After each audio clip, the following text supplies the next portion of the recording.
इस कहानी की शुरुआत होती है डेल रिगो नाम के एक आदमी से जो पिछले कई सालों से सोफिया नाम की एक लड़की की तलाश में लगा हुआ था। सोफिया एक बहुत ही जाने माने साइंटिस्ट की बेटी है जिसका नाम था पीटर लिटवेंको। आज से कई साल पहले पीटर ने इंसानों पर एक एक्सपेरिमेंट किया और उनके डीएनए को मॉडिफाई करके उन्हें सुपर ह्यूमन बना दिया। इन सुपर ह्यूमंस को हिटमैन एजेंट कहा जाता और हर एक एजेंट को एक खास नंबर डेडिकेट किया जाता, जैसे कि एजेंट 01, एजेंट 02, एजेंट 03 एंड किसी भी आम इंसान से कई गुना बेहतर थे, क्योंकि ना तो इनके पास कोई फीलिंगलेस कोई दर्द महसूस होता और इनका दिमाग किसी भी आम इंसान से 100 गुना तेज था। लेकिन यह सब कुछ ज्यादा दिनों तक नहीं चला क्योंकि बहुत जल्द सरकार को इस एक्सपेरिमेंट की भनक लग गई। अब पकड़े जाने के डर से पीटर ने इस एक्सपेरिमेंट को बंद कर दिया और रातों रात यह देश छोड़कर फरार हो गया। अब देखते ही देखते 25 साल गुजर गए और अब 25 सालों बाद सिंडिकेट नाम की एक मेडिकल कंपनी ने इस एक्सपेरिमेंट को दोबारा से शुरू करने का फैसला किया। लेकिन बहुत जल्द उन्हें एहसास हो गया कि डॉक्टर पीटर के बिना इस काम को अंजाम दे पाना इम्पॉसिबल है। इसलिए सिंडिकेट कंपनी के मालिक ने डेल रीग नाम के एक आदमी से कांटेक्ट किया और उसे डॉक्टर पीटर को ढूंढने को कहा। लेकिन जब काफी कोशिशों के बाद भी डेल रिगो को पीटर का पता नहीं लगा तो वो उसे छोड़कर उसकी बेटी सोफिया के पीछे लग गया, क्योंकि उसे पूरा यकीन था कि सोफिया उसे पीटर तक पहुंचा सकती है। अब सालों की मेहनत के बाद डेल रिगो ने सोफिया को ढूंढ ही लिया, जो कि जर्मनी के एक छोटे से शहर में मौजूद थी। लेकिन अभी वो इस बात की जानकारी सिंडिकेट के मालिक को देता उससे पहले किसी ने उसके कंप्यूटर को हैक कर लिया और उसके सीक्रेट बेस पर अटैक कर दिया। यह देखकर डेल रिगो के बॉडीगार्ड्स फौरन एक्शन में आ गए और उसे गाड़ी में बिठाकर एक सेफ हाउस की तरफ निकल गए। लेकिन वो यह नहीं जानते थे कि कोई उनकी हर एक मूवमेंट को ट्रैक कर रहा है। अभी वो कुछ समझ पाते कि तभी वहां एक धमाका हो गया और इनकी 3 में से 2 गाड़ियों के परखच्चे उड़ गए। यह देखकर बॉडीगार्ड्स ने अपना रास्ता बदल दिया और बचते बचाते डेल रिगो को एक सेफ हाउस तक पहुंचाया। अब सेफ हाउस पहुंचते ही डेल रिगो सीधा कंट्रोल रूम की तरफ भागा ताकि वो इस पूरे सिचुएशन के बारे में पता लगा सके। लेकिन अंदर आकर उसने देखा कि किसी ने उसके दोनों गार्ड्स को पहले ही मार दिया है। अभी वह कुछ सोच पाता कि तभी उसके बाकी गार्ड्स भी मारे गए और तब उसकी नजर रूम में बैठे एक आदमी पर गई। ये आदमी एक हिटमैन एजेंट था जिसका नाम था एजेंट 45। यहाँ 45 ने उससे सोफिया का पता पूछा, लेकिन डेल रिगो ने उसे कुछ भी बताने से साफ इनकार कर दिया। पर जब 45 ने उसे जान से मारने की धमकी दी तब डेल रिगो ने डर के मारे सब कुछ उगल दिया। अब सोफिया की लोकेशन मिलते ही 45 ने कमरे में एक धमाका कर दिया और डेल रिगो को जान से मार डाला। इधर सिंडिकेट कंपनी के मालिक को भी ये खबर लग गई कि फिलहाल सोफिया जर्मनी में मौजूद है और इसलिए उसने अपने एक खास आदमी को जर्मनी भेजा ताकि वो सोफिया को किडनैप करके उसके पास ला सके। वहीं दूसरी तरफ हम सोफिया को देखते हैं जो कि जर्मनी की एक लाइब्रेरी में बैठकर डॉक्टर पीटर यानी कि अपने पिता को ढूंढने की कोशिश कर रही थी। अब दुनिया भर के लोग सोफिया को इसलिए ढूंढ रहे थे ताकि वो उन्हें पीटर तक पहुंचा सके। लेकिन सच्चाई तो यह है कि खुद सोफिया को भी पीटर के बारे में कुछ नहीं पता। सोफिया को पीटर का चेहरा तो याद है पर वो तो यह तक नहीं जानती कि वो उसकी खुद की बेटी है। उसके दिमाग में पीटर की कुछ पुरानी यादें हैं और उसकी एक धुंधली तस्वीर भी है और इस तस्वीर के अलावा वो इस दुनिया में और किसी को नहीं जानती। हालांकि सोफिया भी कोई आम लड़की नहीं है क्योंकि पीटर ने उसके डीएनए में भी कुछ बदलाव किए थे जिसके कारण सोफिया के पास भी कुछ अनोखी शक्तियां हैं। उसका दिमाग ऐसी बातों और चीजों को सेंस कर सकता है जो किसी भी नॉर्मल इंसान के लिए इम्पॉसिबल है। अगर आसान शब्दों में कहे तो कार्टिया के पास टेलीकिनेसिस की शक्तियां हैं जिससे वो अपने आसपास हो रही चीजों को सेंस कर सकती है और किसी भी चीज को छूकर उसके पास्ट और फ्यूचर का अंदाजा लगा सकती है। अब इधर 45 में जर्मनी पहुंच गया और कार्टिया की फोटो को जर्मनी के डेटाबेस में डालकर उसकी पूरी कुंडली निकाल ली। अब कार्टिया का ड्रेस मिलते ही 45 ने अपना सारा सामान इकट्ठा किया और फौरन उसके घर की ओर निकल गया। इधर जब कार्टिया नींद में होती है तो उसे अपने आसपास खतरे का आभास होता है। वो सपने में 45 को देखती है जो तेजी से उसकी तरफ चला आ रहा था। यह देखते ही वह फौरन जाग उठी और कुछ जरूरी सामान को अपने पर्स में डालकर बिल्डिंग की खिड़की से भाग निकली। इधर जब 45 सोफिया के कमरे में पहुंचा तो उसे वहां कोई नहीं मिला, लेकिन तभी उसे एक मैप दिखाई दिया और इस मैप को पढ़कर वो समझ गया कि जरूर सोफिया रेलवे स्टेशन पर गई है। इधर स्टेशन पर सोफिया की मुलाकात सिंडिकेट एजेंट डीन से होती है जो उसकी तरफ मदद का हाथ बढ़ाता है। यह वही एजेंट था जिसे सिंडिकेट कंपनी के मालिक ने सोफिया को किडनैप करने भेजा था। यहाँ डीन सोफिया से कहता है कि तुम जिस आदमी से बचकर भाग रही हो वो इतनी आसानी से तुम्हारा पीछा नहीं छोड़ेगा, लेकिन अगर तुम चाहो तो मैं तुम्हें 45 से बचा लूंगा और उस आदमी को ढूंढने में तुम्हारी मदद करूंगा जिसे तुम इतने सालों से ढूंढ रही हो, यानी कि डॉक्टर पीटर। लेकिन अभी कार्टिया कुछ कह पाती कि तभी 45 वहां पहुंच गया और इन दोनों पर अंधाधुंध गोलियां बरसाने लगा। यहाँ डीन ने 45 पर हमला कर दिया और ये दोनों ट्रेन के ट्रैक पर जा गिरे। ये दोनों काफी देर तक ऐसे ही लड़ते रहे, लेकिन फिर डीन ने मौका देखकर 45 को चकमा दे दिया और सोफिया को लेकर वहां से फरार हो गया। ये दोनों स्टेशन के बाहर निकले और एक टैक्सी पकड़कर यहां से भागने लगे, लेकिन अभी ये दोनों यहां से निकल पाते कि तभी 45 ने ड्राइवर को एक हेडशॉट देकर उसे मौत की घाट उतार दिया। अब ये दोनों फटाफट गाड़ी से बाहर निकले और पैदल चलकर वहां से भागने लगे। काफी दूर चलने के बाद जब इन्होंने पीछे मुड़कर देखा तो 45 अभी उनका पीछा कर रहा था। तभी डीन को एक यूएस एम्बेसी दिखाई दी और यह देखकर उसके दिमाग में एक आइडिया आया। वो सोफिया को लेकर एम्बेसी के बाहर पहुंचा और अपनी बंदूक निकालकर हवा में गोलियां चलाने लगा। यह देखकर यूएस सोल्जर्स ने इन दोनों को गिरफ्तार कर लिया और इन्हें एम्बेसी के अंदर ले गए। दरअसल यह डीन का प्लान था ताकि वह यूएस एम्बेसी के अंदर जा सके, क्योंकि उसे पूरा यकीन था कि 45 इस बिल्डिंग के अंदर तो नहीं आएगा। इधर एम्बेसी का एक ऑफिसर सोफिया से पूछताछ करने लगा, पर तभी सोफिया को यह सेंस हुआ कि 45 भी इस बिल्डिंग के अंदर एंटर हो चुका है। इधर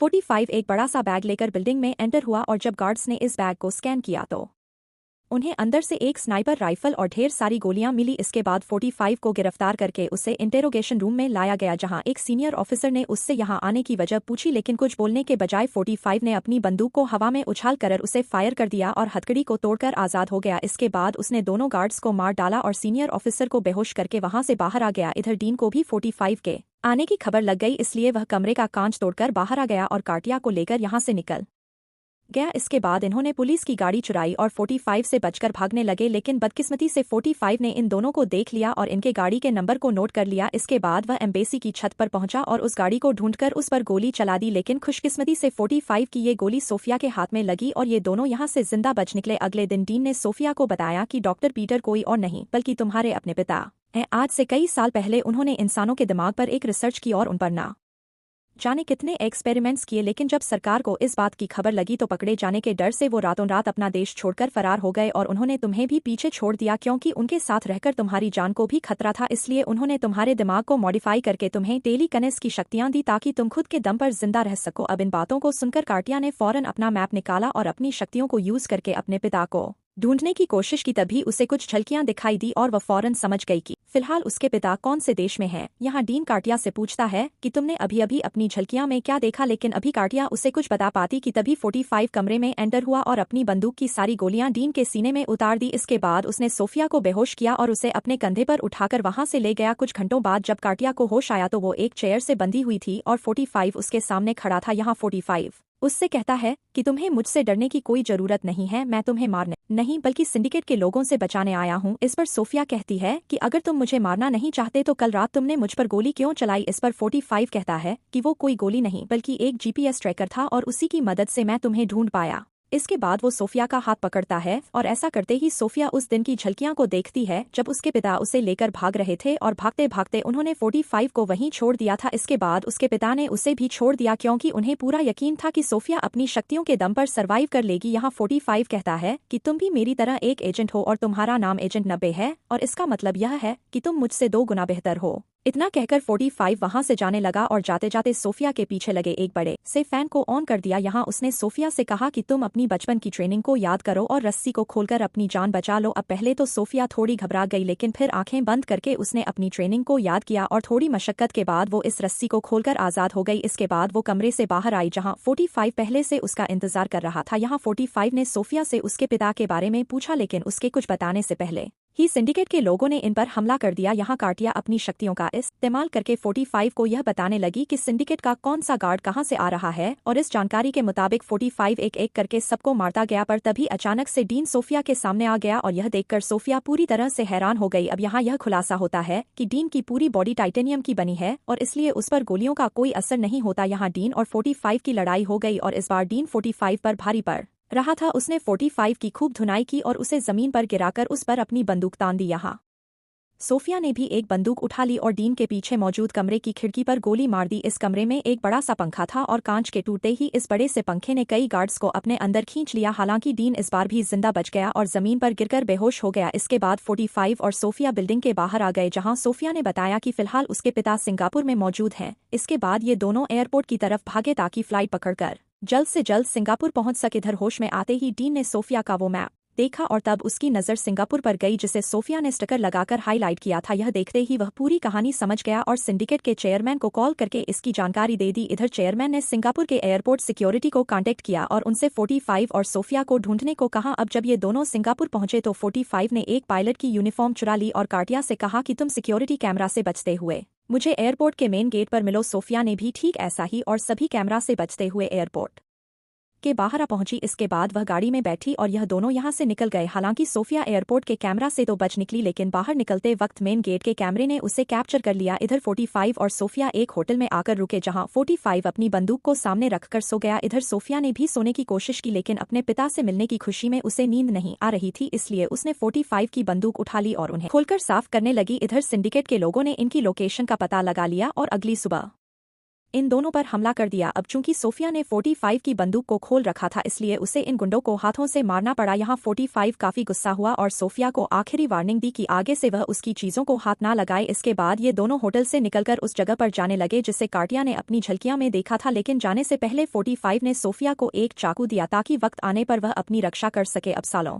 के इंतजार के बाद जब सोफिया ने अपने पिता को देखा तो उसकी आंखों से आंसू निकल गए। यहाँ पीटर अपनी बेटी को देखकर खुश तो था, लेकिन उसने सोफिया से कहा कि तुम्हें अपनी जान को खतरे में डालकर यहाँ नहीं आना चाहिए था। यहाँ सोफिया ने उससे सवाल किया कि सालों पहले आपने मुझे मरने के लिए अकेला क्यों छोड़ दिया और इतने सालों बाद भी आपने मुझसे मिलने की कोशिश क्यों नहीं की। इस पर पीटर कहता है कि मैंने तुम्हें अकेला इसलिए छोड़ा था क्योंकि मेरे साथ रहकर तुम्हारी जान को भी खतरा था, और इसलिए मैंने तुम्हें टेलीकनेक्ट यान दी ताकि तुम खुद के दम पर जिंदा रह सको। अभी ये दोनों बातें कर ही रहे थे कि तभी 45 पीटर के सामने आ गया। यहाँ पीटर को लगा कि शायद 45 उसे मार देगा, पर सोफिया ने उसे बताया कि 45 उसके साथ है और वो उसे मारना नहीं चाहता। अभी 45 कुछ कहता कि तभी उसकी नज़र सिंडिकेट के गार्ड्स पर गई। यह देखते ही उसने इन दोनों गार्ड्स को मार डाला और पीटर और सोफिया को लेकर यहाँ से निकलने लगा, पर तभी इनके सामने डीन आ गया और इनका रास्ता रोक कर खड़ा हो गया। अब यहाँ पीटर ने 45 को बाहर निकलने का एक दूसरा रास्ता बताया और यह सभी जैसे तैसे करके बिल्डिंग के बाहर आ गए, लेकिन थोड़ी दूर जाते ही सिंडिकेट के गार्ड्स ने इनकी गाड़ी पर हमला कर दिया और केबल्स की मदद से कार को एक चौराहे पर रोक दिया। यहाँ 45 ने खुद को आज़ाद करने की काफी कोशिश की, लेकिन इसका कोई फायदा नहीं हुआ। आखिर में वह गाड़ी से बाहर निकला और एक एक करके इन गार्ड्स को मारता गया, लेकिन गार्ड्स की संख्या इतनी ज्यादा थी कि इन सभी ने यहाँ से भाग जाना ही बेहतर समझा। अब भागते भागते एक गोली पीटर के पैर में लग गई और वह फौरन जमीन पर गिर गया। यहाँ 45 ने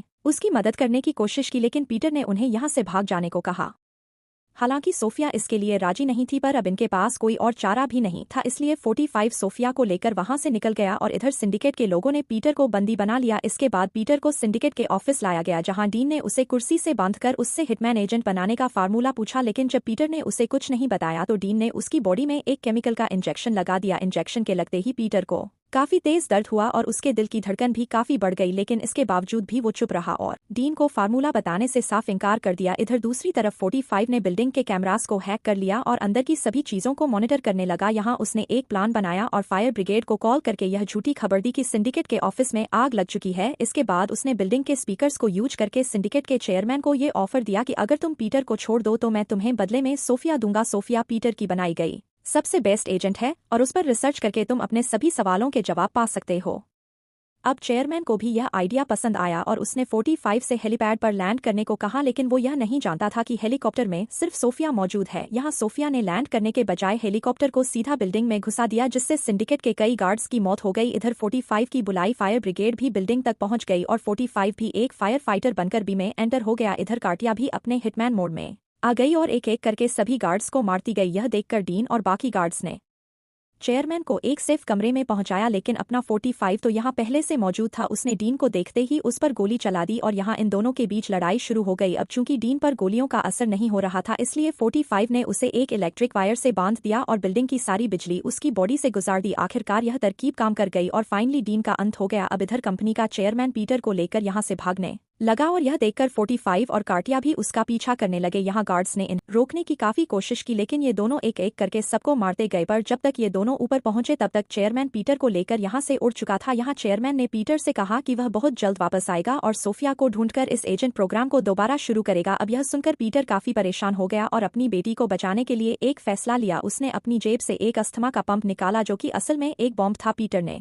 सोफिया को आखिरी बार गुड बाय बोला और बिना कुछ सोचे इस बटन को दबा दिया। ऐसा करते ही हेलीकॉप्टर में जोरदार धमाका हो गया और चेयरमैन के साथ साथ पीटर भी मारा गया। अब यह देखकर सोफिया पूरी तरह से टूट गई, क्योंकि जिस पिता को वो इतने सालों से ढूंढ रही थी वो उसकी आंखों के सामने जलकर खाक हो गया। पीटर ने ऐसा इसलिए किया ताकि सोफिया की जान बची रहे और हिटमैन प्रोजेक्ट दोबारा से शुरू ना हो सके। तभी 45 की बॉस ने उसे कॉल किया और इस प्रोजेक्ट को जड़ से खत्म करने के लिए सोफिया को जान से मारने का हुक्म दिया। अब यहाँ ये खुलासा होता है कि 45 का असली मिशन तो पीटर को मारना था और इसी ने उसकी जेब में वो पंप डाला था। हालांकि 45 ने सोफिया को मारने से कर दिया क्योंकि उसने पीटर से वादा किया था कि वह सोफिया की रक्षा करेगा, इसलिए उसने अपने फोन को बिल्डिंग से नीचे फेंक दिया। और इसी के साथ यह शानदार मूवी यहाँ पर एंड हो गई। आई होप आपको यह कहानी पसंद आई होगी। अगर वीडियो अच्छी लगी हो तो इसे लाइक कर देना और चैनल को भी सब्सक्राइब कर देना। मिलते हैं अगली वीडियो में।